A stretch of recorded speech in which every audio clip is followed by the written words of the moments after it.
You were tuned in to episode 90 of the Goodfellas podcast. I'm G5 Jeff TV, aka G5, aka 5, aka the Guru. Got my main man here with me, VP Shane in the building. What's going on, bro? 10 away from 100. That's a good milestone. Yes, sir. Yes, sir. Yes, sir. So we coming off of a really big weekend. Unless you've been living under a rock. You know, The cash Dimitri cow. Bivol, the cash cow, has been upset by Dimitri Bivol. And you could tell by the title that and the thumbnail that how we feeling about it. But there's an actual reason behind it. But before we get started, big shout out to BoxingFirstVlog. Um, Getting his rest right now. Big shout out to him. And big shout out to everybody that just supports us, you know. Yeah, I mean, obviously, we just jumped in, so we're gonna wait for a few people to jump in. But I know a lot of people watch the playback. So if you're watching the playback, us as a group, as a collective, we just got a few things to do. Obviously, or to announce, should I say? Obviously, you got the Fantasy League season 3. We're happy to announce that we're coming back for a third season. Bigger and better. A few. Also, when it comes to the new side of stuff, we're really trying to cement our places in when it comes to media. We're not trying to be the stereotypical media company. So there's a few things we're trying to do in that sense. What else is there? Partnerships, collaborations, all of that stuff you gotta expect to come. You gotta bear with us though, in the sense that this is a self-funded and self-invested movement. So there's no one supporting or backing. The people who you see on camera are the people who you see that's actually in control. So a lot of the stuff, whilst we're enthusiastic about boxing and whilst we're experienced enough when it comes to media, we're also very new to a lot of things also. So you have to be very patient. And we live life. So Absolutely. yeah, just to get that Absolutely. off the rig. Yes, sir. Yes, sir. Willie G is in the building. He said, "What's up, fellas? Big shout out to you, Willie G. Judah Israel is in the building. Big shout out to You you. seem new. I've done. Maybe he's been there before. If you're new, please subscribe to the channel. He said cherry pick going wrong. Now, are you agreeing 100%. with this, disagreeing with this, or you just Yeah. quoting the title? I mean, I hope Jeff didn't put a question mark beside it, because Nah, I it was definitely didn't put a question mark 100% a beside it. cherry pick gone wrong. And I am one of the few people on YouTube who's allowed to say it, because I'm one of the few people, me and Jeff are one of the few people who actually rated Bivol before the fight. But I am with evidence. I've come with evidence and receipts. I know for a fact Canelo thought Bivol was sweet, and he didn't take the fight to dare to be great, or to handicap himself, or to go in the fight for a test, or none of that stuff that Eddie Hearn's trying to manipulate it as. He took it because he thought Bivol was an easy touch, and it was an easy way to get a belt at a weight class that he's not at. That is literally what it was.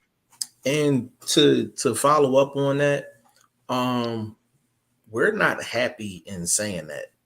I think we need to make that clear. What do you mean by that? We're not happy in saying We're that. not happy in saying that strictly because we didn't want to believe that Canelo did that, because we didn't see him as an easy touch. We would have never thought Canelo would have thought him was as an easy touch. Correct. So, people say that, Canelo resume is not stamped and all this and all that. You know what I'm saying? And you had two ways of thinking. You had the one way of thinking where it was just like, oh, you know what? Canelo took the DAZN deal because he was trying to win another belt at 175. Bivol's the harder puzzle. And then he got the Triple G fight where he might have felt like he got to go avenge that. He wasn't ducking anybody, this, that, and the third. And then you have the other narrative where it's just like he took the Bivol fight because he thought it was going to be easy, and then thought felt like the Triple G fight he would get any decision against Triple G. But to find out that it was really a cherry pick going wrong, and it's a fact, it's crazy. And it's like, what I'm saying is, we don't want to be on camera actually saying that. Like, we wasn't saying that before. We tried to give him the benefit of the doubt. Yeah, we definitely tried to give Canelo the benefit of the doubt, in the sense that the truth is, and I'll say this off the rip, me and Jeff and Blunt all knew that Bivol was a wrong style matchup. We all knew that Bivol. If there was fair judging, and we're going to get into the judging today, but if there was fair judging, we all would have said that Bivol was the favorite for the fight. Mm-hmm. We would have all said Bivol was favorite for the fight before the fight. We even said on live, we can't see a method in how Canelo wins this fight without robbing the scorecards. We all said that before the fight. But right, we believed that Canelo also understood how good Bivol was, and had thought that fighting Bivol was the tougher competition and the better competition, so he wanted to test himself. And that's how Eddie Hearn and Canelo manipulated it at the beginning. But when you later find out, and it's after the fact, after Canelo loses, you realize he actually thought Bivol was sweet, and he actually thought Bivol was an easy win. And just like he done with Kovalev, he can now manipulate it and say, I'm a 4-weight world champion I'm a world champion in 4 different weight classes. And he could make it seem as if he's chasing legacy, when in actual fact he was actually trying to chase an easy belt. But Bivol screwed all of those plans up. And if he came to me before the fight, I would have told him, bro, you're going in the wrong direction. You done barked up the wrong tree for sure. Right. And we're not gonna let the cat out the bag yet on how we know that it was a cherry pick. Let's get into these comments though. Judah Israel said Canelo only fights underdogs. He must be favorite before the fight starts. So Judah, just to respond to that, any cash cow is gonna go through the process to try to make sure that they're more than a 50-50 favorite before they step into the ring with anybody. So I'm not really knocking that, but with Canelo, yeah, like he's known to stack the deck. Like, he is known to stack the deck. And we as boxing fans, like, there's really no win, because I'm like, if you call him out for it, you a hater. You know what I mean? If you ignore it, then they be like, you a casual, or you're not a real boxing fan. So either way you slice it, you're gonna hear something from somebody. But Canelo has put weight clauses on people. I have a story in regards to James Kirkland, like, before that fight started. So we didn't know if it was Oscar De La Hoya and Golden Boy, or was it Canelo, or was it a mix of both? But Canelo has been involved with situations where guys have to, limit their rehydration, things like that. Kovalev, that situation was crazy. He literally had, I think, less than 6 weeks to really prepare. He literally came right off the start fight. And then he had the same day weigh-in rehydration. Same he day had to weigh in at the night once he arrived at the arena, which was crazy. So it's just, which is crazy, because usually with same day with next day weigh-ins, they're usually like 8, 9 o'clock in the morning. Mm-hmm. And then you got into that night. No, he had to weigh in at the darn arena, which is crazy. Then they pushed the fight back by an hour. If you actually go and watch the fight back, you actually see Kovalev sleeping in the dressing room. Now, tell me whenever you see a dude sleeping before a world title fight, before any fight. That's a fact. 100% facts, and that's what I'm saying. Like, so Canelo has been involved in some what we like to call fuckery over here. You know what I'm saying? And making sure that the cards was stacked against his opponent, but yet and still, we still try to be objective. But once we tell you, I don't want to actually show it, because I don't want no copyright or nothing, but we're going to tell you and we're gonna guide you in the right direction for it. So once we tell you, y'all gonna be like, oh damn, like that's great, but that's why we're here. That's why we're here. We don't speak nothing unless we know it's facts. And from this point onwards, there's two things I don't want to hear from no Canelo fans. We're going to go through the comments. I don't want to hear this from no Canelo fans. The first thing I don't want to hear is anything about weight, anything about Canelo going up a weight class. Can you explain why? So for those who don't know, on the night of the fight, Canelo Bivol weighed 183 pounds. The light heavyweight limit, as everybody knows, is 175 pounds. So he only rehydrated 8 pounds. Now, let me put this into perspective for you guys so you know. When Canelo fought Amir Khan, he weighed in 155 pounds. On the night of the fight, he ended up weighing 180 pounds. So that was a rehydration of, I think, 25 pounds. Mm-hmm. That's within the rules. He weighed in within 25 pounds. When Danny Jacobs fought Canelo, there was a rehydration clause where Danny Jacobs ended up submitting some money. I think he ended up having to pay 1 million for each pound that he was over.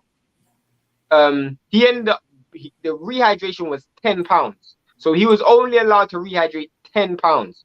Now, the IBF allow you to rehydrate 15 pounds. Now, just so people can't use the excuse of weight, Bivol only rehydrated 8 pounds. So even if you want to add a rehydration clause, he would have still been well within his right of weighing in 100 of weighing in on the night of the fight. He was nowhere near the 190 or 190 plus that people were suspecting him to be. He came in weighing 8 pounds heavier. That is literally what? That's a piss, bro.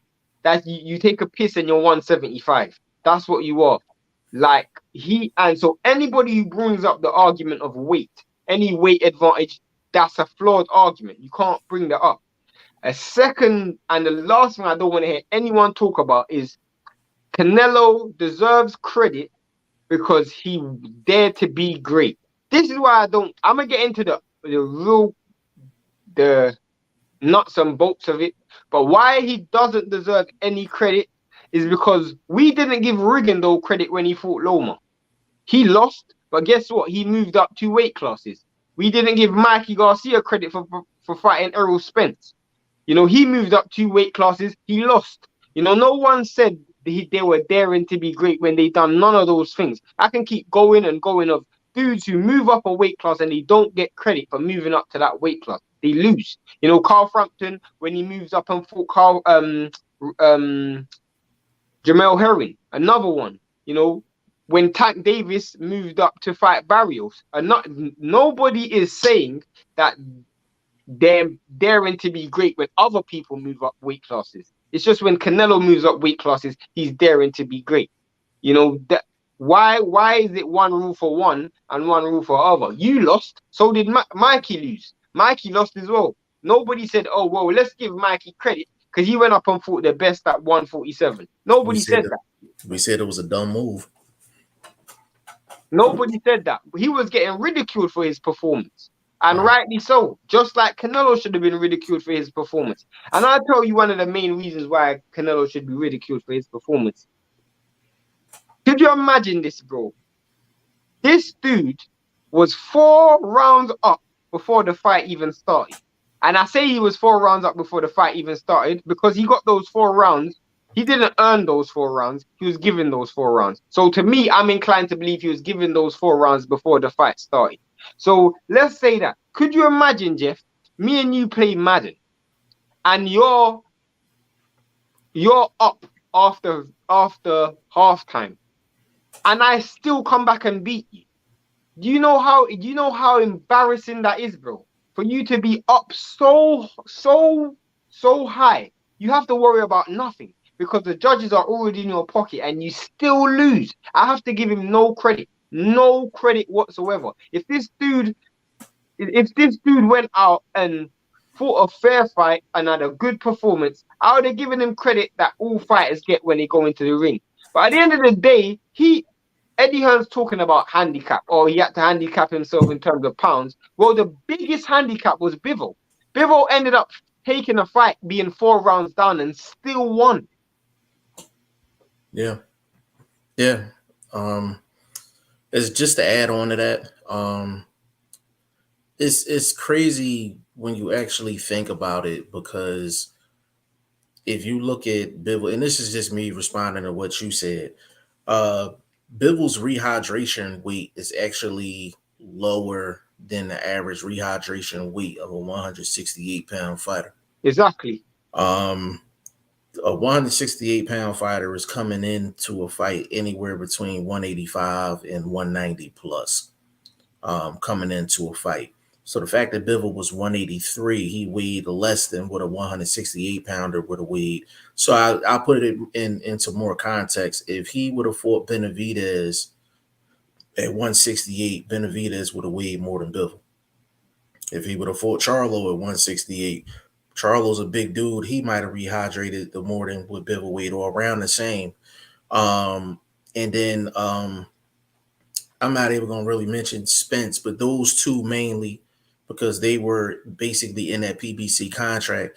You can't mention the weight, because Benavidez would have weighed, he comes in probably like 190 something. He looked like he comes in above 190 for his fights. And so we can't use that. And what we do on here, we bring the facts in front of you, and whether you want to accept them is really your choice. But Bivol weighed 183. He weighed 183. To be honest with you, he came in more so with a rehydration weight of a middleweight. Yeah. Guys that weigh 160 might come in at 180, 185 if they're rehydrating to the max. So this was not about weight in terms of size.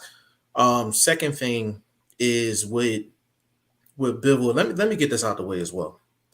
There's people out here talking about, oh, Canelo went vegan, and that's the reason why he was so weak, this, that, and the third. He got tired through the fight.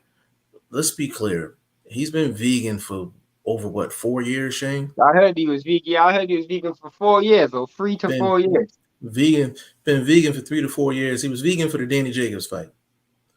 So anybody pumping this narrative that he just became vegan a couple months ago and that's the reason why, stop it.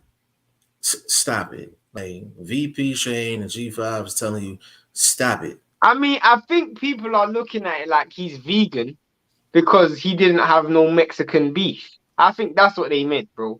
I think that's what they meant, bro. I think that's what they meant. That's a timestamp. That's a timestamp. What's that? I think that's what they meant. 18 minutes. That's definitely a timestamp. He didn't have no Mexican meat. That's what I think. That's funny. That is funny. And the thing is, I'm like, I'm confused because I'm like, I don't know what narratives that people. I'm not sure what narratives people want to run with.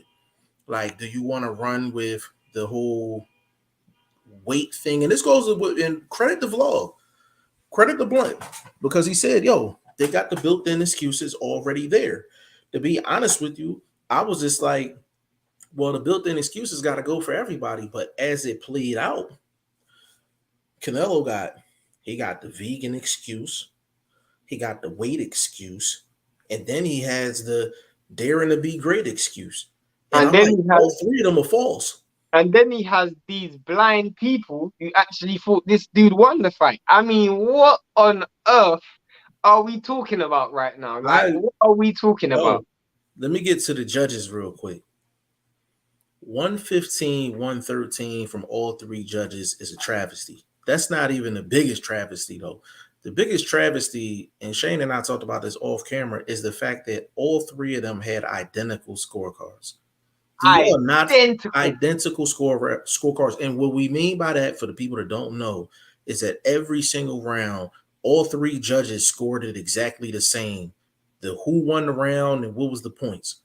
Each round. The only time you see that in boxing is if a person gets blown out 12-0 or 10-0, and you see 100-90 or 120-108.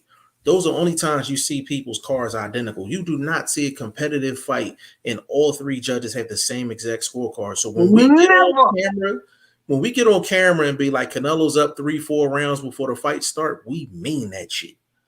We mean that shit. And Teddy Atlas brought up a good point today. I watched his podcast. He said that when you actually look at the landscape of it, it could also be a case of it's more than a conspiracy, bro. Because to me, it's like, and Jeff said this as well. Jeff said this as well. I don't think Jeff even heard Teddy Atlas's podcast, but I didn't. when you got all three judges the same scorecard, it's very difficult to isolate a person who to blame. You see my point? If all three of them, and Teddy Atlas used the analogy of it being an alibi. You know, if all three of, if I see something and it's only me seeing it, then maybe it's a bit questionable. Let's say I saw someone get shot and I'm like, I was the only one who saw it, but three of us were there. It's going to be a bit questionable. But if all three of us see that person shoot someone, it's a bit like, okay, that's a little bit like, that's a bit more stronger. The evidence is stronger. So to me, that's more of a conspiracy. What's even worse is the fact that each round was the same. Now, what I want you guys to do is, you see, if we're watching a fight together, you know, me and Jeff see fights pretty similar, but he's like, maybe this round might go to that person, that round might go to that person. You might get the same score at the end. You might go 7-5, 8-4, same score at the end. But you rarely see where the score, where each round is the same. Even swing rounds. Like every single swing round they gave the same. That doesn't make sense to me. That is more, that is like they were communicating with each other during the fight.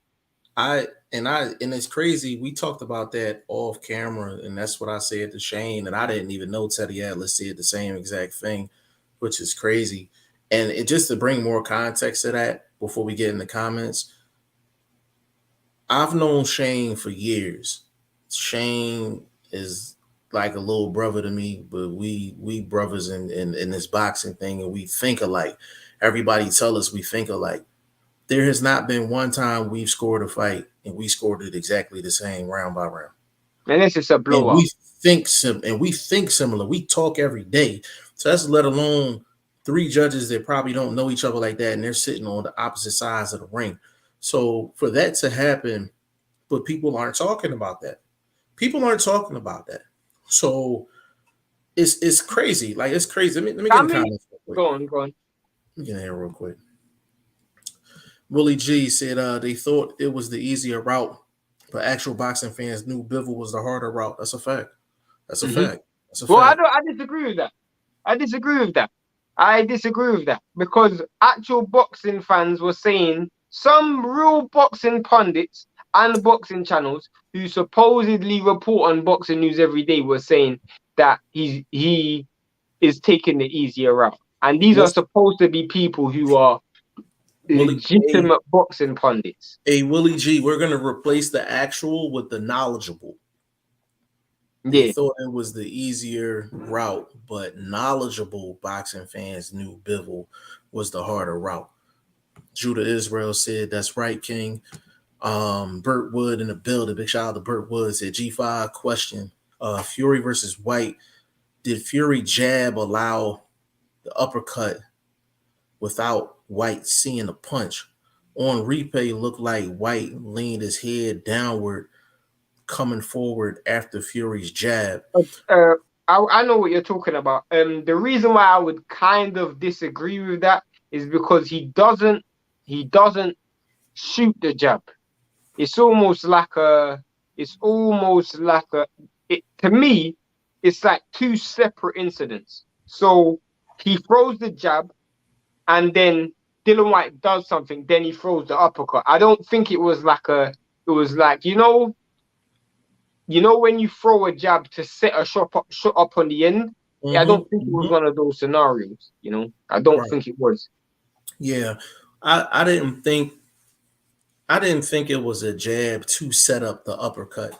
I think even if you want to entertain that, the fact that the punch Dillian Whyte didn't see was an uppercut from the outside that came straight up the front of his face, that's a problem. If that's the case.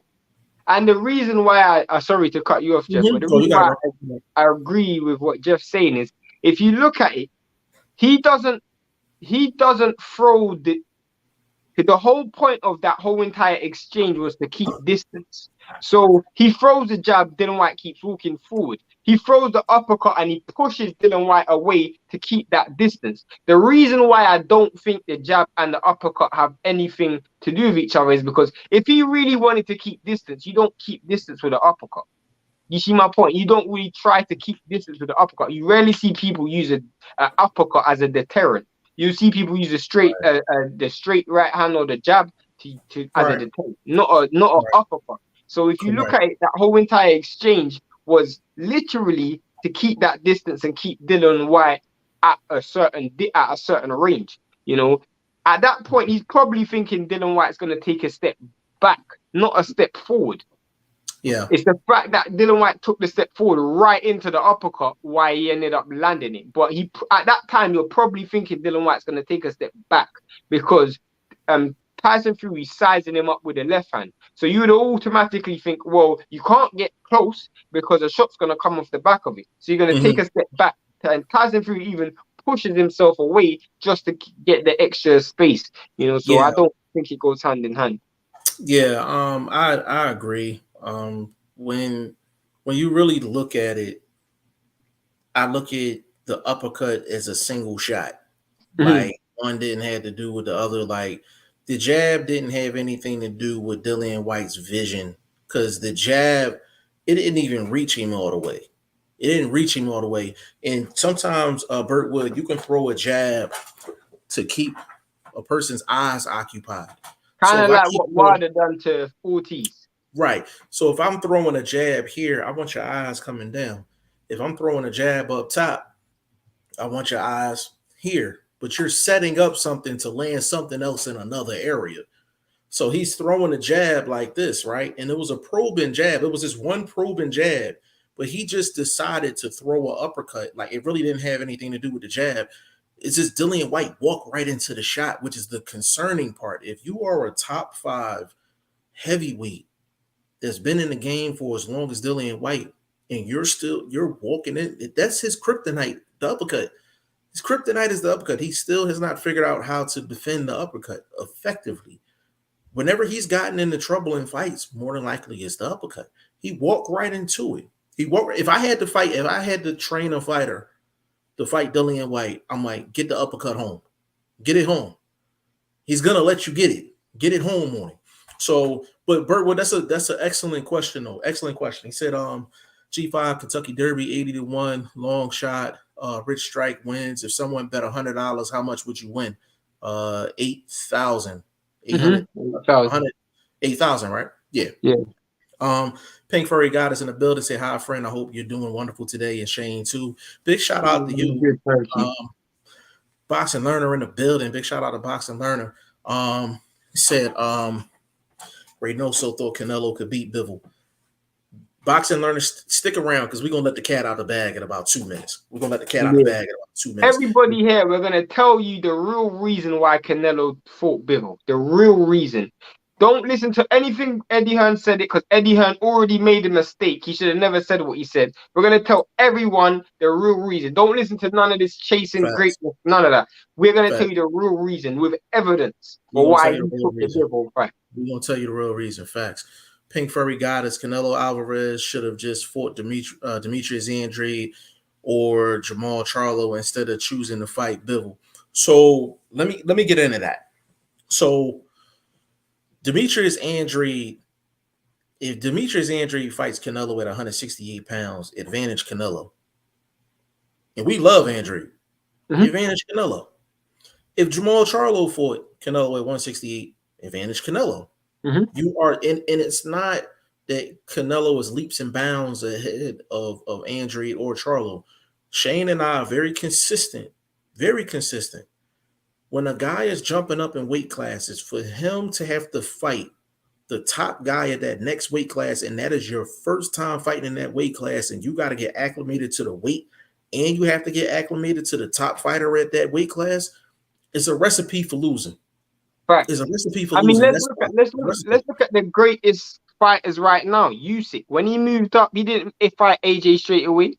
When Right. Crawford moved up, he didn't fight Spence straight away. You know, these are the greatest fighters of our time right now. When Andre Ward moved up, he didn't fight Kovalev straight away or Gradual. Donald Stevenson straight Right. away. You know, it's Gradual.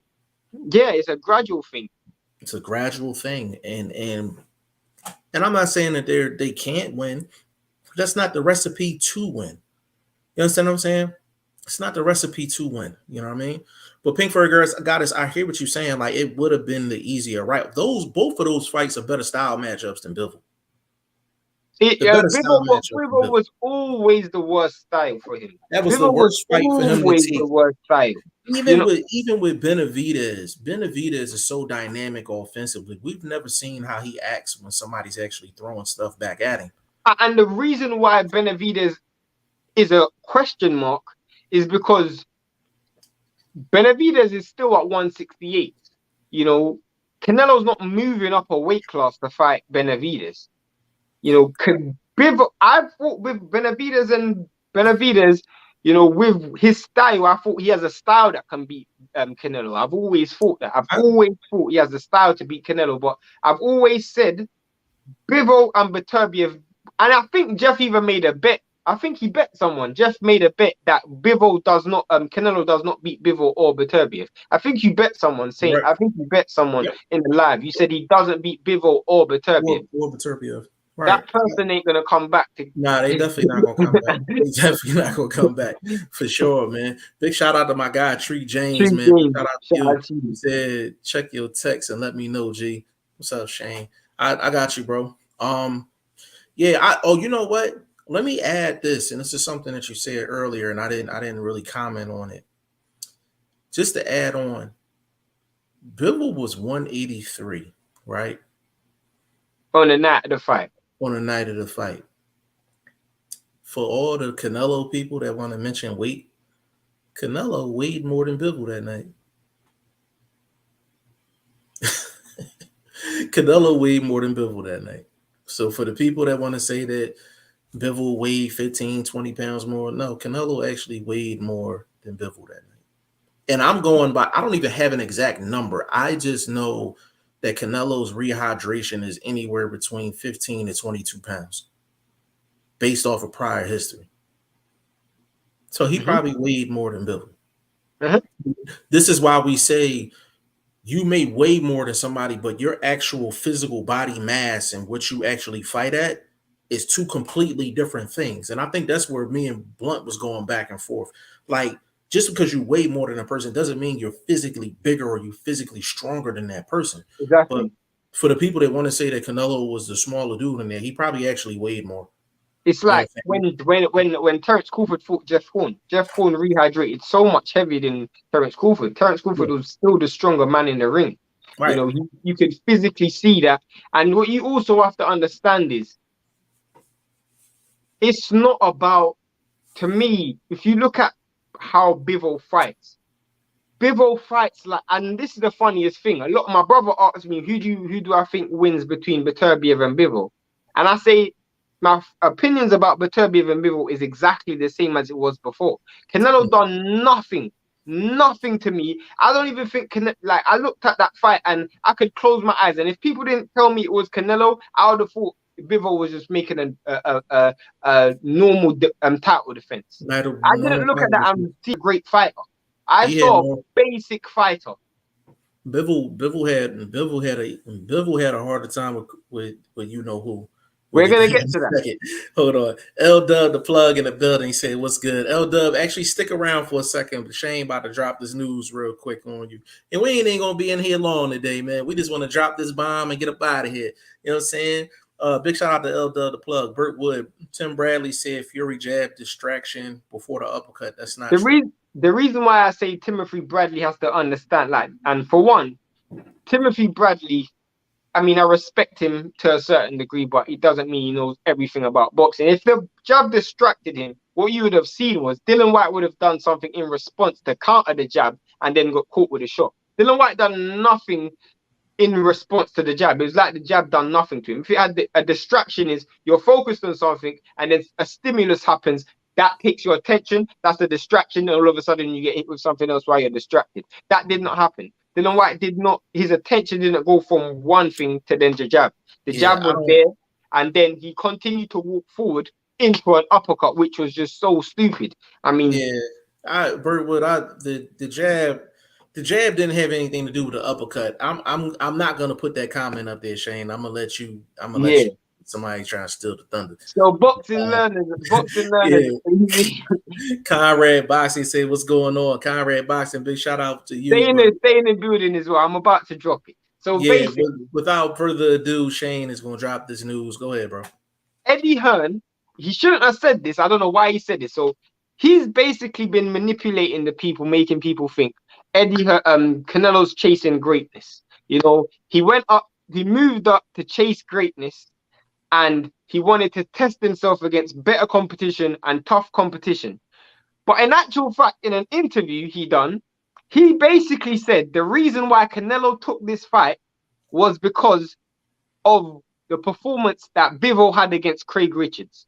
And the reason how I know this, and I sent it to Jeff, he said, and I don't want to quote him word for word, but he said, you would have never expected, or we never expected a performance like that from Dimitri Bivol after watching Craig Richards. Now, naturally in my head, I'm thinking to myself, well, why would you say that? I couldn't believe he actually said that out loud. I'm thinking to myself, why would you say we did not expect a performance like that after watching Craig Richards? So in my head, I'm thinking, okay, you watched the Craig Richards fight and thought, this guy actually performed terrible. So because he performed so poor, this is actually an easier fight than we had thought it was. So let's take it. If he said, oh, we watched Dimitri Bivol versus Joe Smith Jr. and we thought, oh, that was a terrific performance, we want to test ourselves. No, he said we watched him against Dimitri Bivol and we would have never expected him to make a performance like that. So that means you didn't expect a good fighter. You watched that fight and thought, okay, this is an easy touch, so let's go in and fight this dude. That is automatically flaws the argument that he's chasing greatness. Because if he was chasing greatness, you would have saw the Dimitri Bivol fight and think, you know what, the Craig Richards fight and think, you know what, this guy's an easy fight. So you know what, I don't even want to fight him because that's too easy. Naturally, of course, Jeff, if you would have saw that fight and said you want to chase greatness and you want to fight the best available competition, you would never reference the Craig Richards fight. And the biggest thing about the Craig Richards fight is, this is how I know Eddie Hearn knows nothing about boxing. He used the dude who is 6'3", walking at around 190 pounds to compare to a dude who is 5'7".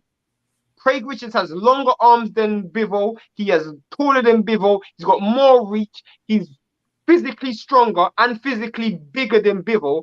And you expected Canelo to replicate what Craig Richards done. That is so stupid. That is one of the dumbest things I've ever heard anyone say. Not only did it let the cat out the bag, but it just exposed how stupid you could be by saying he didn't look good against Craig Richards. So you know what? Because of what Craig Richards done, Canelo definitely can beat him. Craig Richards is nowhere near an elite fighter, by the way. Shout out to Craig Richards. He's fighting next week against Joshua Buatsi. But he's nowhere near an elite fighter. But just his dimensions, and that's what it shows. Styles make fights. And this is a dude who didn't get tired after 6 rounds. He didn't get mentally fatigued. He didn't get caught by the jabs at long range because he's bigger, he's taller, he's stronger. He's naturally walking around at a bigger weight.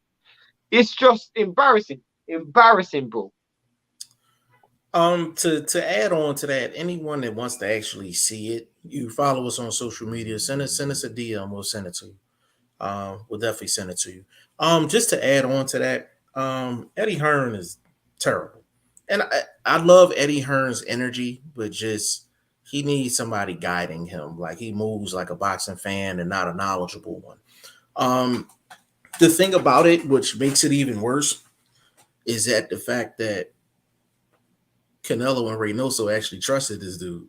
that's the embarrassing part. I can't see Reynoso watching Craig Richards, bro. I can't see it. The fact that That's like it's crazy, man. Like it's crazy. Like that's like Shane can tell me like, yo, like you can ready to walk down the street. There's no ditches in the street, so you can walk down the street and not look at the ground. Literally. I'm gonna still look at the ground. It got nothing to do with Shane. It's not the fact that I don't trust him. It's just the fact that I need to know where I'm walking. I need to know what I'm walking into. And the fact that they didn't do their due diligence, it shows the stupidity of Eddie Hearn. It was a dumbass move. Like, let's just keep it real. Like when he does things that's good, I keep it a buck. Like, but when he does things like this is a 50 to $100 million mistake. Yeah. 50 to $100 million mistake. Like, this is not, these mistakes are costly. You know what I'm saying? And he has a track record of it. AJ situation with Usyk. Shane and I came on camera several times. I was like, yo, he should just drop the belt. He got 2 other belts. Drop it. Drop it. Usyk, it's not like Usyk is going to get the belt handed to him. He'd have had to fight Joe Joyce to get it. Mm-hmm. You know what I'm saying? He didn't listen to us then. He put Kell Brook up against Triple G, all to save a card. You understand what I'm saying? Like, so I'm like, Eddie Hearn has a bad track record of him doing things that cost people part of their career or seriously affected their career. This is another example of it. And the fact that Reynoso and Canelo didn't do their homework and their due diligence on the situation is just as bad. But it's just, I don't want to hear people now say Canelo chased greatness. No, nah, I don't hear that. What I'm saying, if that's the case, then why did they wait till he looked so bad against Craig Richards? Because to me, you could have fought him when you fought Kovalev. If that was the case, bro, you could have fought him when you fought Kovalev. That was the case, you could have fought. Because I'll give you another example, bro. It's like when Golovkin was mandatory to fight Canelo. Canelo didn't fight Golovkin.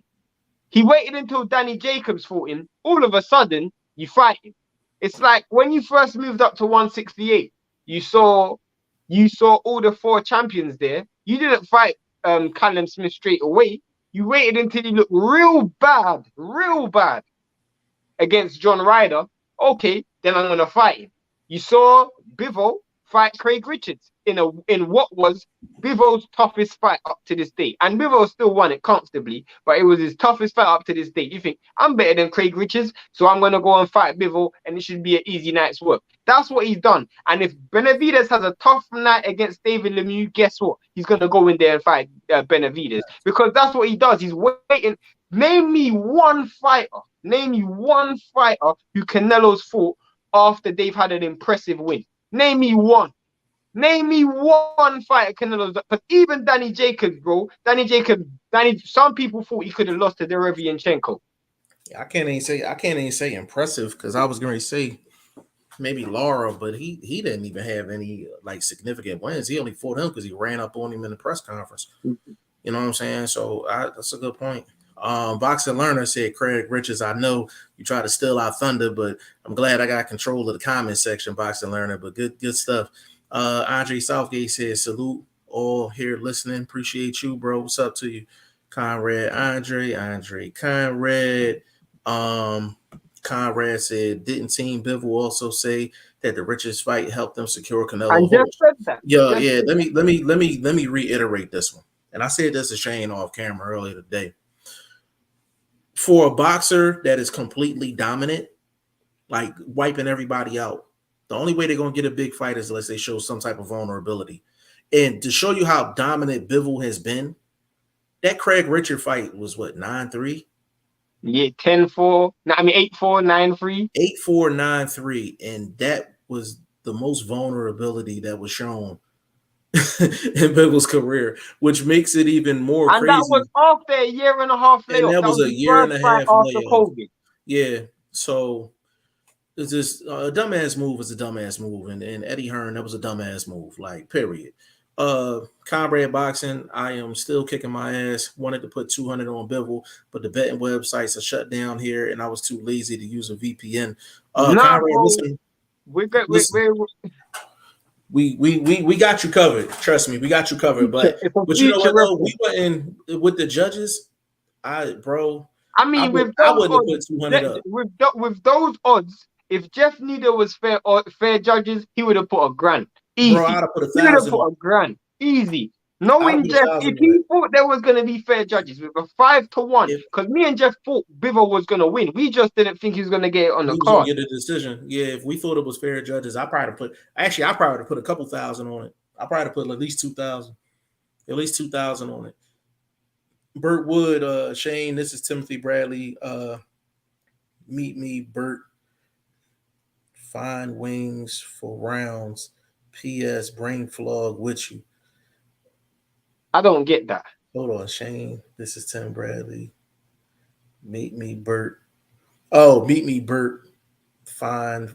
I gotta read that again, bro. Maybe I'm hold on. You might have to rewrite that, bro. Yeah, rewrite that, bro. I mean, Hearn made that Canelo Usyk comment. Yeah, that was another dumbass comment. I mean, this is what I'm talking about. Like, this is Eddie Hearn not understanding the limitations of his fighters, bro. He doesn't understand the limitations of his fighters, and if you look at it, he's being real careful with Conor Benn.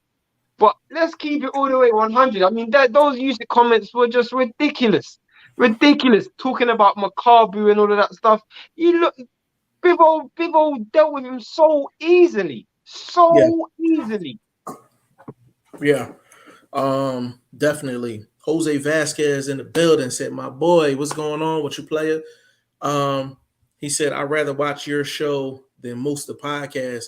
LOL. Hey, man, we appreciate that, man. We appreciate that, man. Respect. Conrad Boxing Shane, I can imagine that Canelo himself 100% believes that he chases greatness. No, but this is it doesn't matter what Canelo believes. The reason why it doesn't matter what Canelo believes is because at the end of the day, Canelo isn't pushing a narrative. His team's pushing a narrative. And at the end of the day, Canelo can say he's searching for greatness. But Bivol wasn't where the line started. It wasn't like, oh, I'm fighting Bivol because this guy is an elite fighter. It was, I'm fighting Bivol because he looked bad against Craig Richards. That's what it was. That's literally what Eddie Hearn basically said. Yeah, no, that's a fact. Andre Southgate, Hearn doesn't know for sure. He believes in the hype of his own fighters. He needs to watch closely and study the game. Bill is no joke. Andre, we joke around all the time and be like, Eddie Hearn need to hire us. You know what I mean? Get his boxing decisions up. If he knows more about boxing and got boxing people behind him, then he make better business decisions. But if he don't make the best business decisions because he don't know what's best in terms of his fighters, because he don't understand the landscape. He's not a hardcore boxing fan. You can tell he's a boxing fan, but he's just not a hardcore. He's not very knowledgeable. You know what I mean? Boxing learner said, and he's fueled by emotion as well, bro. He's fueled by emotion. Like, he had a relationship with Canelo, so he believed in Canelo. He has a relationship with AJ, so he believes in AJ. This isn't Rocky, bro. To be honest with you, if he was smart, he should have said, I'm not making a decision on the PBC or the DAZN card on the DAZN contract until I see the Triple G fight. And he could have had it where he took Triple G first and then took the winner of Beterbiev and Joe Smith if he wanted to do it that way. I think Beterbiev stops Canelo, but that's a better style matchup for Canelo than Bivol is. You know what I'm saying? Like, this guy needs to stay from 175, bro. Yeah, like I said on the show with Boxing Lowdown and Lori, big shout out to them. You know what I'm saying? At 175, Canelo looking like a two-piece with fries and a biscuit. That's how he looking at 175, man. He looking like a snack out there, like, for real. Like, literally. Yeah, facts. Boxing Learner say Austin Trout. I don't remember Austin Trout's victory before the Canelo fight. But I'll take your word for it. But I mean, let's just keep it real. If we're going all the way back to Austin Trout, the way back to Austin Trout, where the last person he fought someone coming off a good win, that is real bad, bro. Yeah. Because this guy's fought like 12 times since then. If you think about it, even Kovalev, he was coming off almost a knockout loss to Anthony Yard, bro. Yeah. In fact, let's actually go back. You have Caleb Plant, he didn't look good against Uskatigi or Truax. Not Uskatigi, Truax. You had Billy Joe Saunders. He almost lost Jeff Money in his last fight because he had to get a stoppage to win. Let's look at Callum Smith lost to John Ryder, but he just got the decision. You had Kovalev almost got knocked out by Anthony Yard. Then before that was Danny Jacobs. Danny Jacobs almost lost to Derevianchenko. Then before that you had Golovkin, who many people thought lost to Danny Jacobs. So we are going back, 7-8 fights now since the last time Canelo actually fought someone who was coming off a good win. It's no coincidence that Bivol comes off a Craig Richards fight and all of a sudden Canelo wants to fight him. No coincidence whatsoever. Yeah. 100% facts. I'm actually looking it up now to see what was Trout's. Oh yeah, he is right. Trout came off the he beat Cotto. Came off the Cotto win. So I remember that. No, that's true. Yeah. That's true.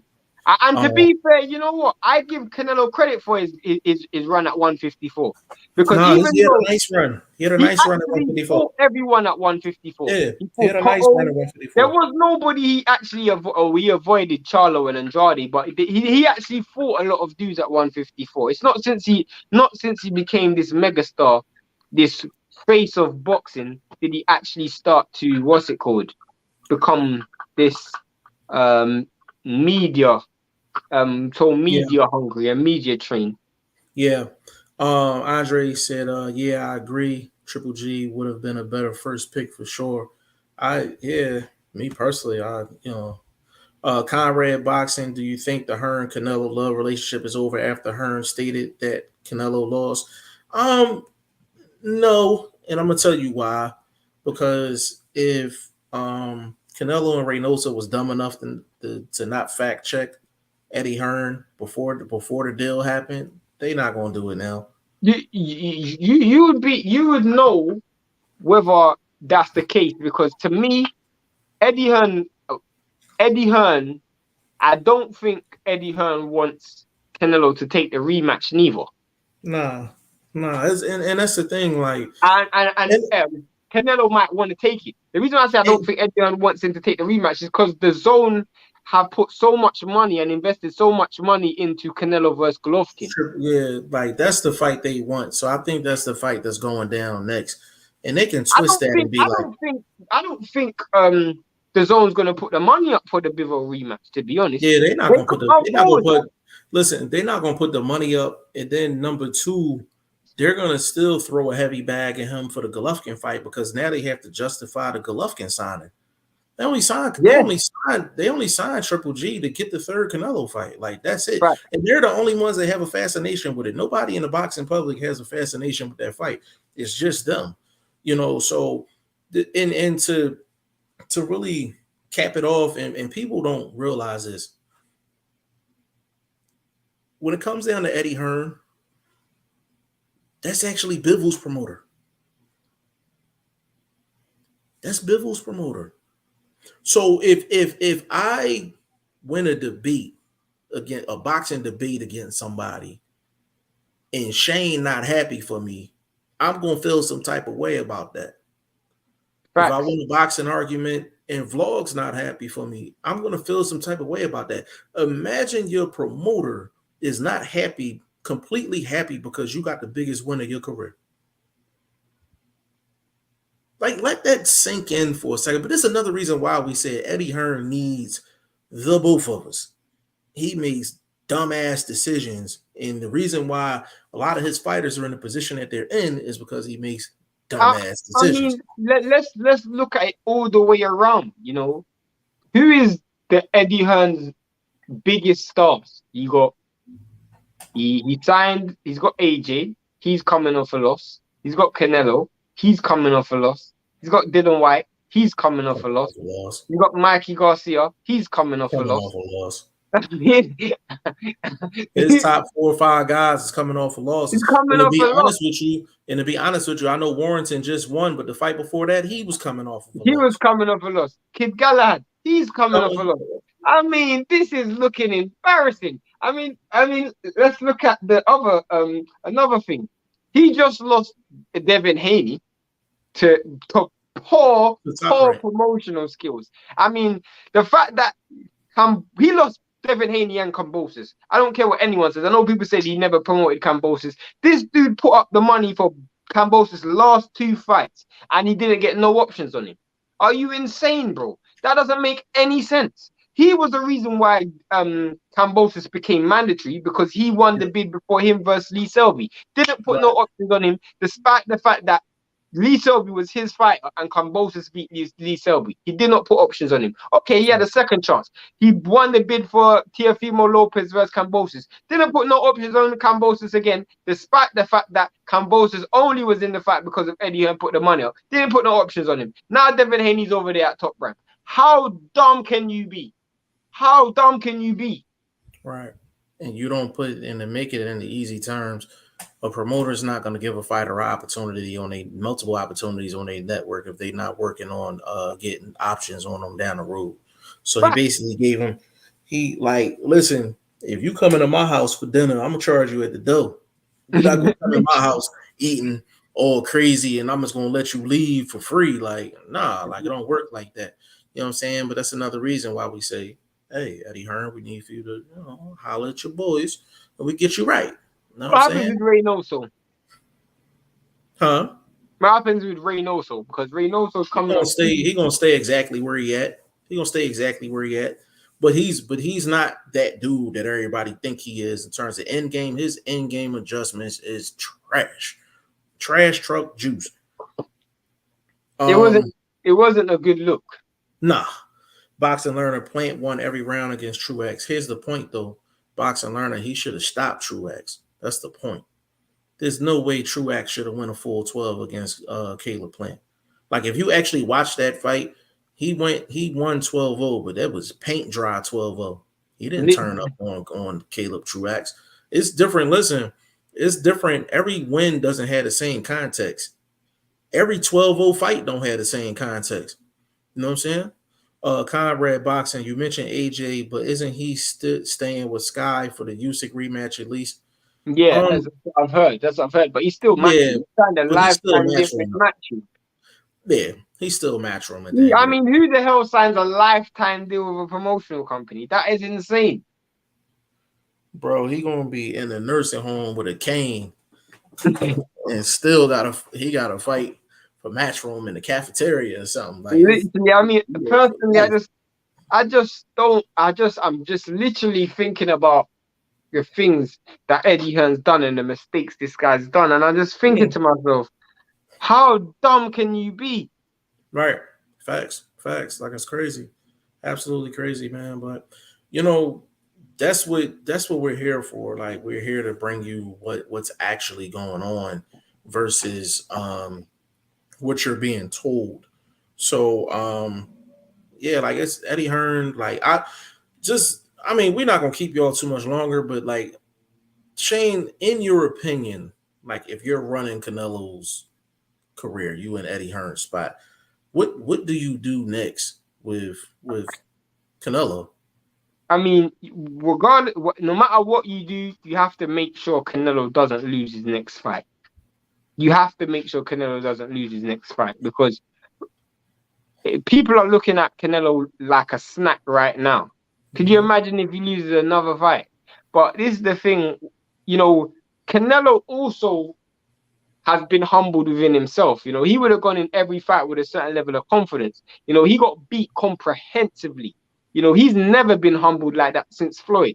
And for one, it's easy to lose to Floyd because it's Floyd, greatest of all time. But this is Bivol.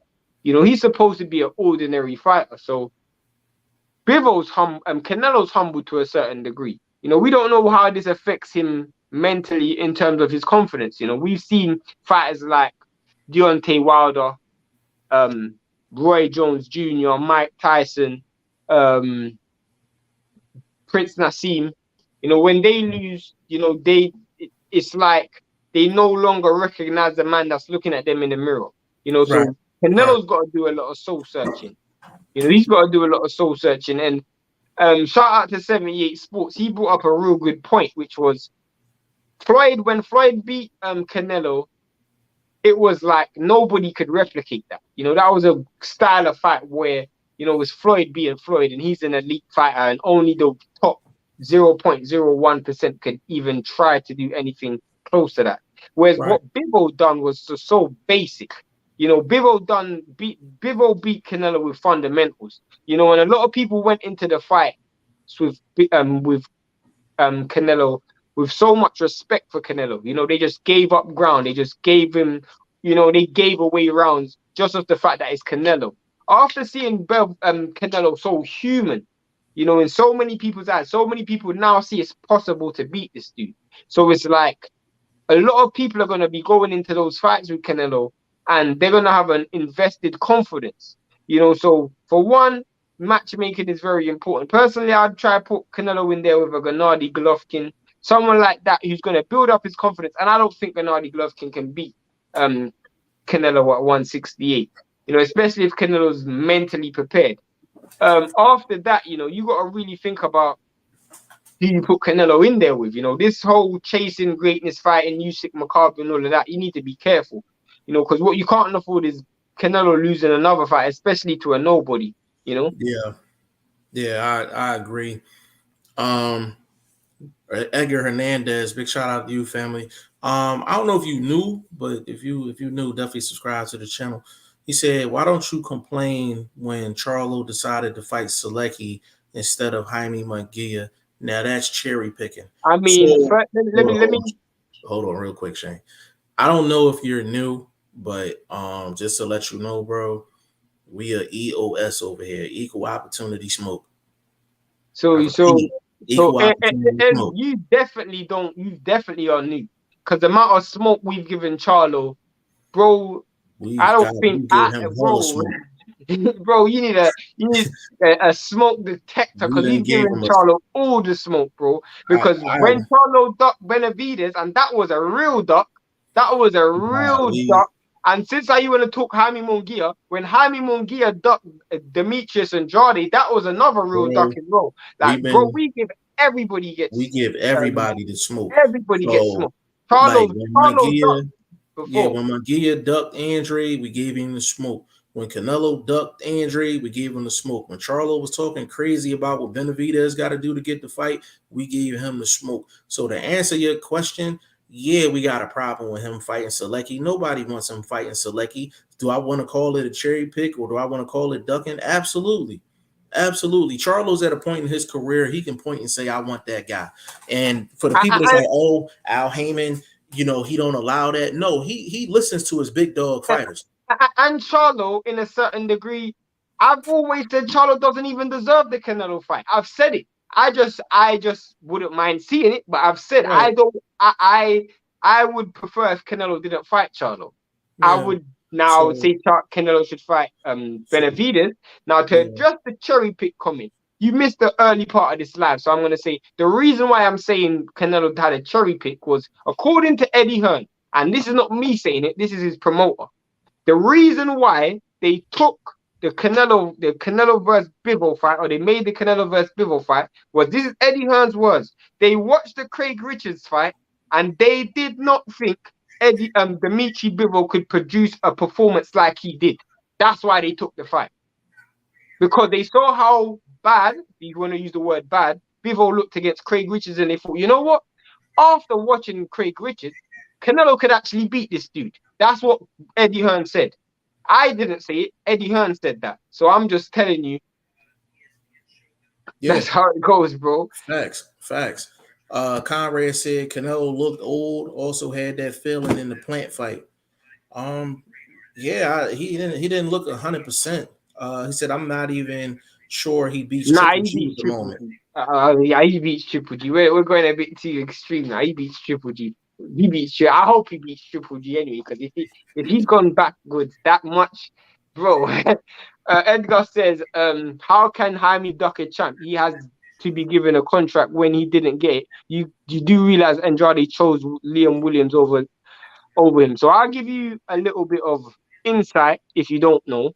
Yeah, give it to him. When someone a champion in the WBO rankings, when you're a champion at one weight class and you move up to another weight class, you become an automatic mandatory. Jaime Munguia became an automatic mandatory, and if you don't believe me, I actually wrote an article on it 2 years ago when Jaime Munguia beat. Who did he beat again? What was that dude he beat at 154? And he missed weight on the scales, and then he ended up weighing in again. I can't remember who it was. I'll send it to you if you want. Just DM me. But regardless, he moved up. He became a mandatory. Liam Williams was number 2. Jaime Munguia was number 1. The WBO order a fight. If you decide to not take it, then they ordered Liam Williams. He didn't choose Liam Williams. Liam Williams was ordered, and it actually went to purse bids. So that's how it went. There was no choosing. The fight was ordered, and then after that, Munguia was still number 1 in the rankings, and Munguia was ranked number 1. And the dude who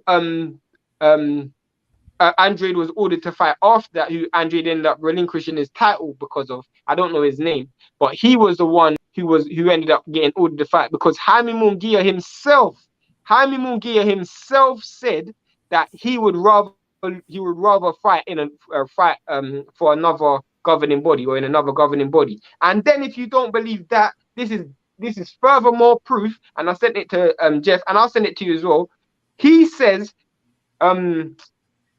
Golden Boy, what's his name? Oscar De La Hoya said himself, he is now, after watching a performance like that, he is now confident to put the Munguia in there with Andrade and Charlo. He said, blame me for not making the Andrade fight, but now after watching his last performance in his last win, I'm more confident in making a fight. That's what he said.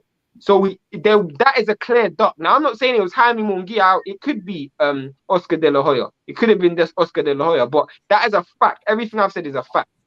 Right. But that's why we on here, bro. You bring up different things, and you know what I'm saying? We try to do our best to clear it up. Boxing Learner said he hurt his hand, though. Yeah, I know he hurt his hand, but still, though. Like, who hurt his hand?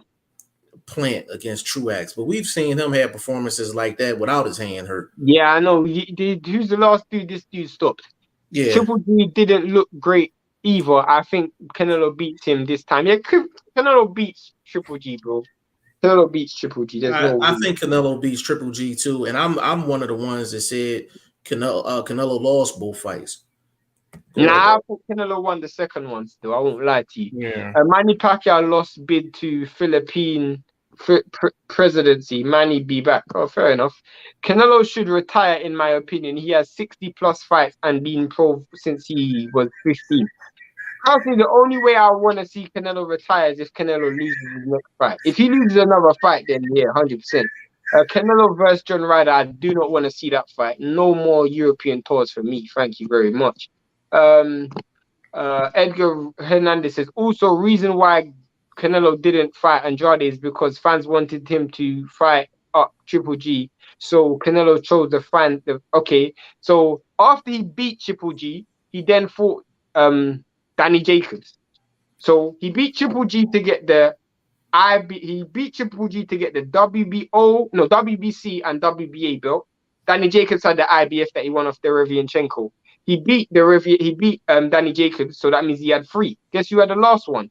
When Carlton Dockwell lost to Demetrius Andrade had the last one. He was 1 belt away from being undisputed. He didn't fight Demetrius Andrade, despite the fact that they were both on the same platform, and despite the fact that he was 1 belt from being undisputed. He then moved up to 168, where he had no belts to become undisputed. So let me tell you what that means. You get a really nice woman, put her on your bed, and she's naked, and she's ready for all of that. You say, you know what? I don't want you. I'm going to go on the street and find a new woman who I've never met in my life, and then I'm going to try and get her in the exact same position I'm already in right now. That's exactly what Canelo just done. That's a funny ass analogy, but it's true though. It's true though. Conrad Boxing. The reason I gave Triple G a shot is because of last weekend, for real. Yeah, we assuming that Canelo's not gonna come in that fight looking like that. But I understand what you're saying though. Bergwood G5 LOL. Tim Bradley said he would fight Shane and Vlog at the same time. Hey, listen, man. I don't think he know how Vlog play. So I'm gonna leave it at that. Tell him Conrad if Boxing. he can make 130, we will fight. That's no problem. If he can make Conrad, 130, we will fight. Conrad Boxing. For the first time I saw Canelo hurt live on TV. Yeah, I I mean, don't think he was hurt. I just think he I don't was. think he was hurt. He was just overwhelmed by the But we shots. might have to be on here longer because there's a few people in this live. Yeah, for I sure. don't know if you have something to do. I'm free. Yeah, okay. Conrad Boxing more than one time. I don't think he was hurt though. Huh? I don't think he was hurt. I just think he was just I tired. just think he got his attention. I think you can get a fighter's attention and not hurt him. Like I think he definitely got his attention, like with the volume of shots. I think there was a few times where Canelo could have been in real problems, like when Bivol got him up against the ropes and he was teeing off on him. And there was a round, I think it was a 10th round or 11th round. Bivol was literally, Canelo was moving around the ring trying to get a breather. If Bivol stepped on him then, I think you would have really seen Canelo's gas tank go. Yeah, facts. BK in the building. Big shout out to you. If you're new to the channel, definitely subscribe, bro. He said thought dude had really skinny shoulders, but he hasn't got his hoodie on fully. Oh, that's funny, yo. He thought you had many shoulders and shit. Nah, that's funny. You know the thing is, go on. I was gonna bring up an example of what this fight kind of reminded me of. Mm-hmm. Sonny Liston versus Muhammad Ali. The first fight. You know when you got one dude coming in there with an overwhelming favorite and he's just thinking, as soon as I land my punches on this dude, I'm just gonna beat him. And you try as much as you can, but then at some point you run out of options and you run into a wall and you're like, you know what? There's nothing I can do to beat this dude.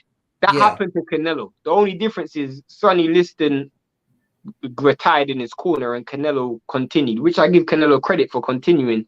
But at the same time, yeah, that's basically what it reminds me of. And I know I'm not from the 60s. I'm just right. Son of Sammy Davis in the building. Big shout out to you, family. If you're new to the channel. Speaking of the 60s. Son of Sammy Davis. Big shout out to you, family. If you're new to the channel, man, definitely subscribe to us. He said, now that Canelo's dream of boxing domination is over, will he just cash out with the third Triple G fight and maybe an exhibition with UFC champ Kamaru Usman? So, bro, to be honest with you, Canelo is still cash money in boxing. He's still cash money. So, him fighting Triple G was going to be a cash fight regardless. I wouldn't call it a cash out fight. So what's probably going to happen is he's probably going to take Triple G with the next fight. The bag probably won't be as big because he's coming off of a loss, but he's basically going to complete his basically his contractual obligation, which was supposed to be Bivol and Triple G. So essentially he's going to complete it. And he's going to go from there. And then at 168, who knows what he does? He said long-time subscriber. This must be the first time you jumped on a live with us. Like, I don't remember that name, yo. Me neither. Never. But long-time subscriber. That's all we need to hear, baby. He brought up a good point because I think to myself, what can Canelo do moving forward? Because it's not even the fact that there's a lot of dudes this guy can beat, but it's about managing expectations and also being hungry enough to continue, knowing that you have a ceiling. One of the things for fighters is they're constantly chasing a ceiling. What's the limit? How far can I actually go? When you find that ceiling, it's very difficult that you see fighters continue. You rarely see fighters, especially elite fighters, continue after they've hit that ceiling. So it'd be interesting to see where Canelo goes after, because I can't see him. Can you see him being motivated for a Benavidez fight? You see my point? Like, can you see him being motivated for like the Usyk fight? Whilst it was crazy, you're reaching, maybe I can be heavyweight champion, McCarthy, Right. maybe I can be cruiserweight champion, Bivol, undisputed light heavyweight champion, you're constantly seeking that. Now you found a cap. You can't go to 175. You've already achieved everything at 168. What else is there actually to achieve? So maybe you might see exhibition fights. Maybe you might see him fight like a Jake Paul, or I don't know what, whoever he might fight. I don't know whoever he's gonna fight. Steph Curry or whatever. Maybe you might see him fight one of these. Steph Curry. Oh man, that's crazy. Burt Wood says, Shane, which heavyweight is the best fighting off the ropes? I mean, some people's gonna say Ali because of the rope, though, but I would personally disagree with that. Are you talking about in history or just?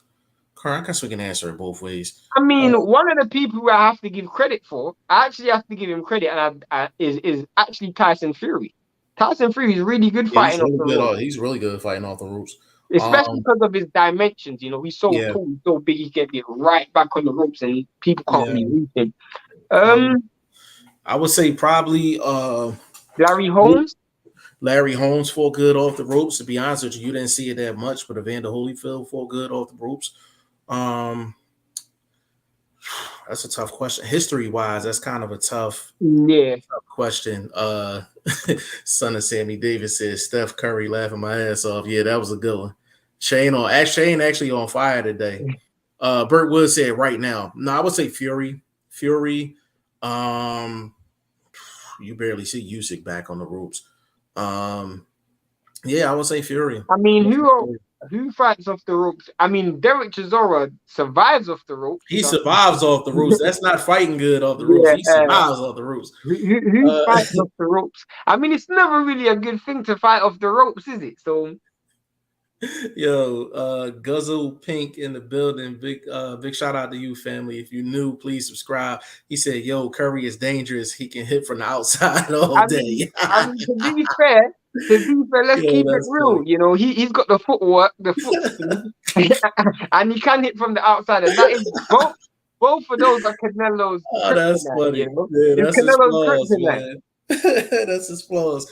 Conrad Boxing, a similar example was Israel when he moved up unbeaten to light heavy and got dominated. Yeah, Conrad, listen, let me explain this real quick. There are weight classes for a reason. And we've been saying this for a while. Listen, we're not anti-Canelo the fighter. We are anti-Canelo fans that think that he's God. That's what, and they forget facts. So you want a man that fights that fought at 154 pounds, 160. You want him to jump to 168. You want him to jump to 175. You want him to fight Makabu at cruiserweight. You want him to fight the heavyweight champion of the world at 201 pounds. Like, he is not God. He's not God. Like, we didn't ask Floyd to do that. We didn't ask Pacquiao to do that. We didn't ask, there's other fighters that are way more skilled than Canelo, and we didn't ask none of them to do that. So if you're a Canelo fan, all I'm saying to you is this. Some of the greatest fighters in boxing history wasn't asked to do some of the things that you're asking Canelo to do. It's too much. 175 is too much. At some point, you're going to find your cap, and I just feel like you got to be able to manage expectations. Like, let's just keeping it real. Certain things are just not made for your body to do, and he went in there with a dude who's, the truth is, it wasn't even the size. Bibble's used to fighting dudes who are 175 pounds. He's used to being in a ring getting hit by dudes who are 175 pounds. He's used to deterring dudes who are 175 pounds, which means when he's throwing a jab to a dude who's 175 pounds, those dudes' punch resilience will probably be, if not better than Canelo's, at least on an equivalent level, just because they're bigger and stronger. Especially when he fought Jean Pascal. I mean, that dude had every steroid in his system when he fought Jean Pascal, and he was able to keep that dude at the end of a jab for the whole fight. Right. So right, 100% facts. Boxing Learner, I thought the IBF stripped Canelo before the Andre fight because I heard they were in negotiations to fight Andre. Nah, that's That's cap. all cap. I went That's out. cap. I went That's cap. through this with another subscriber, and I actually timestamped the dates and sent it to them. I think it was Edwin Castillo I done it with as well. That is Hey, all cap. It's all and cap. hold on, and Castillo, we need for you to pop back up, baby. But We yeah, need, they did not strip him. They did not strip him before that fight. It's all cap. It was all because and even Eddie Hearn then said it after. He said the reason why they didn't make that fight for Undisputed was because Canelo said he couldn't make 160 no more. That's mhm. exactly what happened. Do not listen to any narrative that's saying that. I went through the timestamps and the timeline of it. He got stripped. He got stripped way after. And the reason how I know That's a that fact. for a fact is because the person who he got stripped and who ended up replacing him was Derevianchenko, who was mandatory. And Derevianchenko didn't end up fighting for that strap until way later in the year. And he ended up fighting, was it Golovkin, way later in the year. So don't listen to that. Oh man, yeah, no, it's a fact, man. Guzzo Pink, he said Antetokounmpo might be able to do something for Bibble though. That's the Greek It's a freak for the basketball Bucks. player. Yeah, for the Bucks. Yeah, that's funny. Burt Wood, Canelo lost. My wife had Canelo signed pillow. She threw the pillow away. Damn. Damn. That's bad. That's bad. Son of Sammy Davis, do either of you see Shakur Stevenson as a number one or number two pound for pound ranked in his future, or do you think he will reach his ceiling before that accolade? Nah, he's the real deal. Yeah, The problem that I have with Shakur Stevenson is I really don't want him to get tied into this Ryan Garcia, Devin Haney, Tank Davis, Teofimo Lopez saga that's going on right now. What he's doing is being very steady and smart. He's at a weight class. He's at 130 right now, where you got a few fights that can be made. you need to You stay there. know, Stay there. stay there and establish yourself. The problem is, you know, there isn't going to be a lot of like top opposition in terms of the name, you know, the Oscar Valdez, the Jamel Herring, but you don't get drawn into that, you know, because Yeah, that's kind of, I'll give you an example of that's kind of like what happened with Adrian Broner. You know, yeah, Adrian Broner moved up to 147 because of the glamour division. He saw Pacquiao there, Mayweather was there, sorry, Maidana, and all of the names, Danny Garcia, all of those dudes that was coming up, Errol Spence, and he got drawn into that division. And in actual fact, he wasn't made for 147. You know, and I know he fought Paulie Malignaggi and beat him, but he was yeah, never made for that. But because of the glitz and glamour that came with that weight class, he automatically got drawn into it. And I just feel like Shakur Stevenson, not saying he can't beat those dudes at 135, but you're on your career path, you know, and you yeah, stick to your career path. You people don't just move up because you wanna chase greatness. You know, maximize yeah, the weight. You know, wait until your body is fully ready to move up to that weight class where you're actually stripping yourself. You know, don't be doing it to a case, oh, I just want to move up. I just want to move up, and you're not doing it naturally. yeah. To be honest with you, bro, does he have the potential to be a number one and number two? He has the talent. I think his cap in reality probably is top five. Nah, I Um, think he'd be pound for pound number one. I think he has the Look how young talent he to is. do so. I Look how don't know if young he is. he, hmm, Look how young he is. He's a yeah, young. but pound for pound, number one comes with a certain string of fights against certain people that usually get you to around that spot. That's the only reason I'm questioning it. But But look at Crawford though. he has pound, but he went Crawford didn't have. unified. But he went Yeah, unified. He went and unified, undisputed. Shakur can go unified. Shakur Yeah, can. he could. He could. You And know what we're I'm talking saying? He about a could. dude who's 23 years old. We don't know Yeah. where he's going to be in 7 years, Could. bro. I mean, Sammy, he could. He could, bro. He could. He said, "Is there a fighter in history he reminds you of?"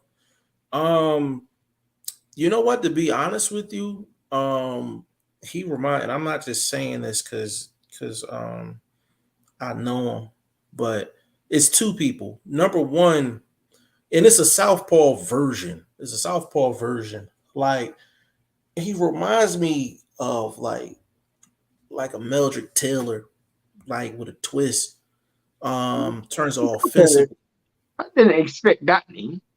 Yeah, the reason I said that is because he doesn't have your traditional southpaw style where he's kind of just, like real elusive and things like that. He's elusive, don't get me wrong. Like he's elusive, but he's an offensive southpaw. You don't Mm-hmm. see a lot of offensive southpaws. You see a lot of slick southpaws. So I can't think of too many aggressive southpaws that I want to compare him to. So I actually went to orthodox. His offense reminds me when he puts his offense together, because like people, when Meldrick Taylor was in his prime, Meldrick Taylor was one of the best at going head body, and Shakur is one of the best at going head body. I When you mean, say what you I'm think? trying. I'm trying to figure out. Literally, I'm wrapping my brain around what fighter he reminds me of. That's a good question. That's a good, and that was off the top of the dome, bro. To be honest, I I don't know. don't. I don't. When I look at him, there's nothing that screams there's no name that shouts out. I don't think like a Sugary Leonard or something like that. I don't think like that. Nah, Um, no.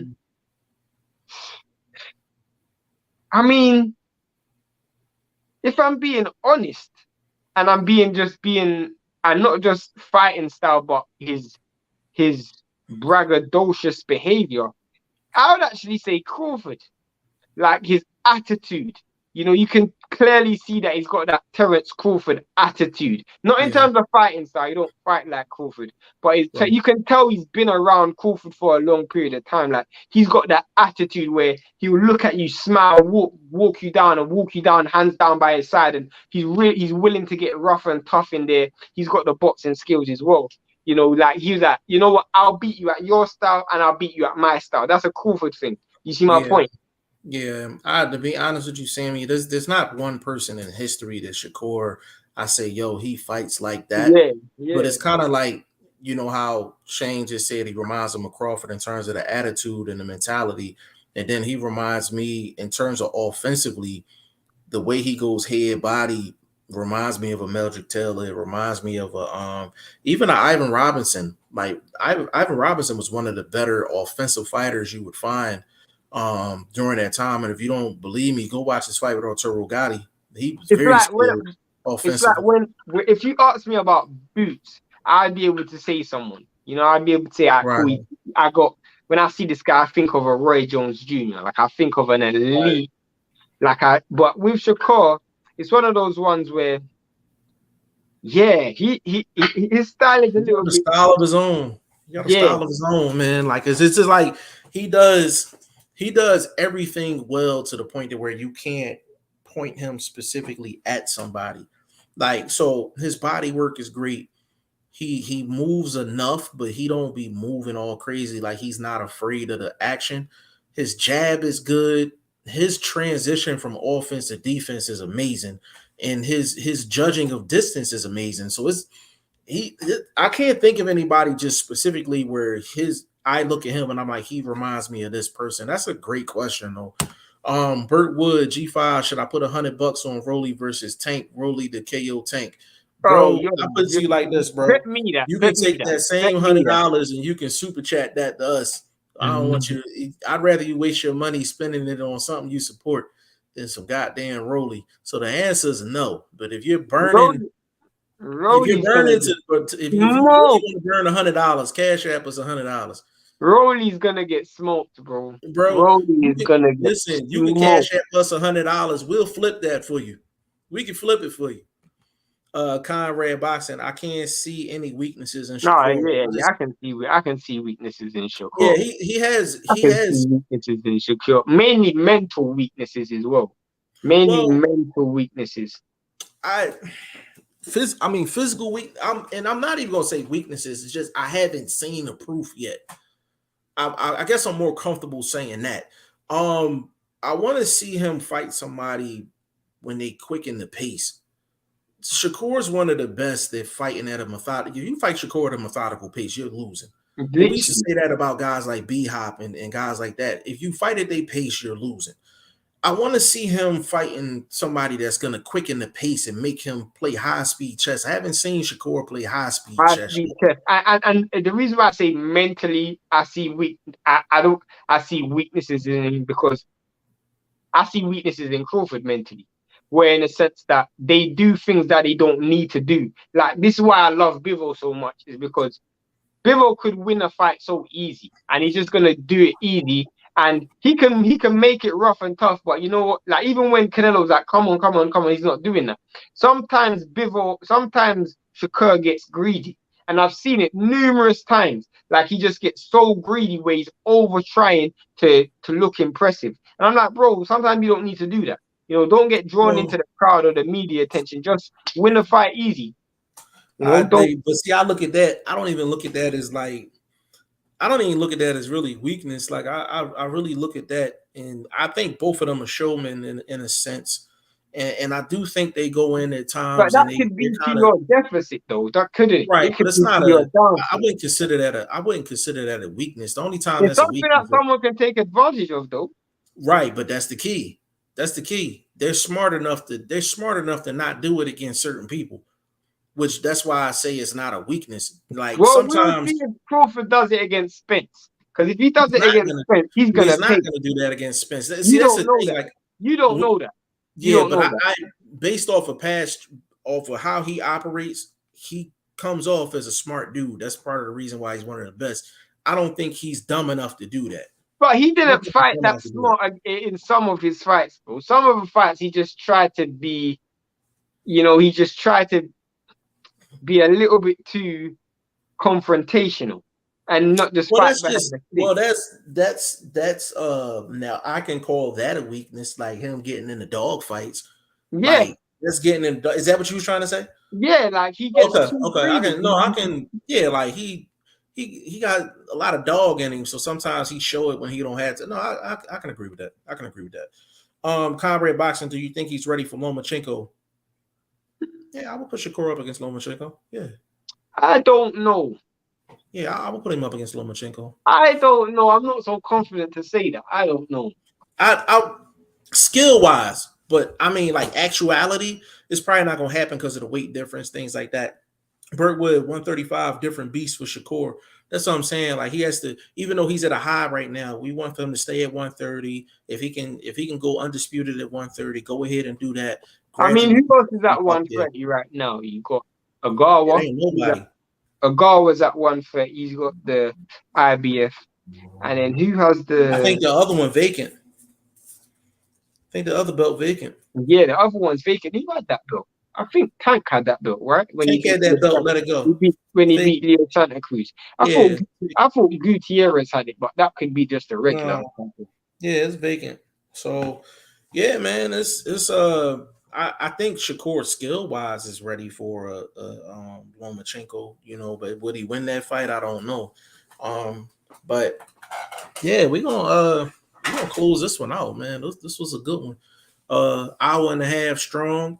We got the Canelo news out the way. Touched on some other things, man. So this was a good one, man. Hopefully we can come back tomorrow and have vlog in here as well, man. But Shane, give me your social media so we can get up out of here, good brother. I'm Shane the number one. That is exclusively on Instagram. And for the people that want to know what we're talking about in regards to the Canelo situation, just DM us on Instagram and we'll get it right over to you so you can see it for yourself. No capping over here. Facebook, Instagram, Twitter, everything G5Jeff TV. Website G5JeffTV.com. Answer that last question. I got you. Burt Wood, Shane, if Fury gives up the belt, who will fight for it? So if he gives up the belt, it'll probably be Wilder versus someone. Nah, I think Eddie Hearn's gonna put the money up for. No, he said if Fury gives up the belt. Yeah, listen, I think who Eddie will fight Hearn's for gonna it? put AJ and Usyk. Undisputed. Just put it. It's undisputed. So I can see that happening because they'll get a sanctioning fee out of it. Exactly, But, a massive sanction. Yeah, it's a massive sanctioning fee. So I would go there. I would go there because sometimes you gotta damn, what's the movie called? You gotta follow the money. Like that's That's exactly the case. If money wasn't involved and it's a hypothetical and we're talking just rankings, it will probably be probably Wilder and Wilder and maybe Joyce, maybe. no, I think is it Joyce? I don't know who's in that rankings for. Because I know Um, initially it was Dillian White, but Dillian White just lost. So it's yeah, Wilder and it's Wilder against somebody. It'll be Wilder against somebody. It's a I good want to know question. what Dylan White does next. That's gonna be interesting. Man, he need to take a vacation. Yeah. I'm gonna send him a video. I'm gonna send him a video on how to avoid an uppercut. Out of goddamn control, man. He pissed me off so bad. I'm still pissed off at Dillian Me White. and Rob, Yeah. bro. I'm Been so vouching for this upset. dude for years, man. Been The, vouching, o- the, vouching o- for this dude for the, the years. only thing that made me happy was seeing Bivol win, bro. Crazy, bro. Crazy. Absolutely crazy, man. Um, but yeah, G5FTV.com, man. We revamping everything up, man. We're gonna be back strong on the website. Big shout out to Will Stokes, man, season 2 winner of the Boxing Prediction Fantasy League. We're gonna reach out to him, get his contact information. Definitely want to get him what he's supposed to get before we get season 3 started. It's only right.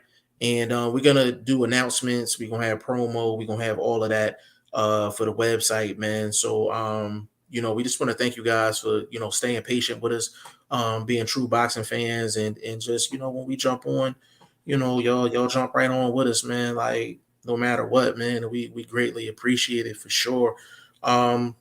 But big shout out to Boxing First Vlog, man.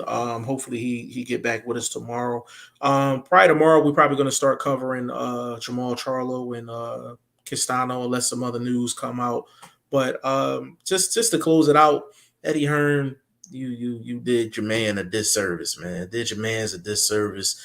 And that's just the bottom line, man. Come holler at your boys, man. G5 and Shane Consulting Services, Boxing Consulting Services. For the right price, we come over there. We get you right, baby. We get you right. And what we say to you, bro, it ain't personal. It ain't personal. We just know a bad boxing move when we see it. You know what I'm Yep. saying?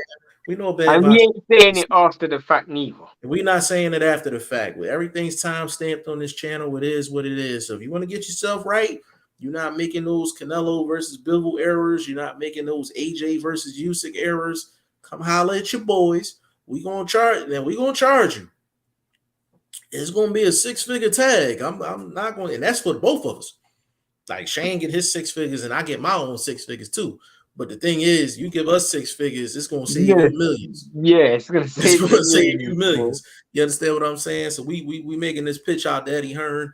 You know what I'm saying? Nothing personal, but you need boxing people that actually know what the hell they talking about to get you in the right positions to win, baby. You know what I'm saying? You making 50, $100 million mistakes. We can't have that. Can't I have that. mean, I'll see what the zone say about that when he file their taxes next year, bro. Absolutely. Absolutely. You know what I'm saying? But come holler at us, man. But listen, on behalf of Boxing First Vlog, aka Blunt, aka Blunt Bayless, aka the General, aka Mr. 1K. Got my man VP Shane in the building and your boy G5 Jeff TV. Man, we will be back tomorrow. Charlo Brian Castano. We out.